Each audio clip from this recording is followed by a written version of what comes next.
Hey guys, just want to give an update on this pomegranate, and it is really growing like crazy.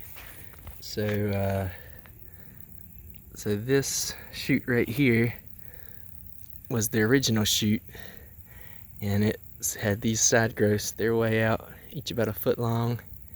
This one grew off and off to the side, and then it also sent out this new growth right here, and then that new growth is really branching out. Got a whole lot of new growth on it, and so it's doing really good for its first year, and it's really liking the well-drained spot a whole lot. Just got some other stuff growing up around it.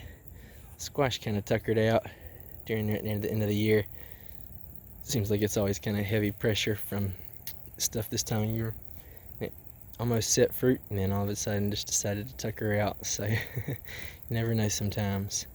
But yep, it's doing good, looking really healthy, and hopefully we'll have maybe a pomegranate in about 2 years. So glad it's growing good.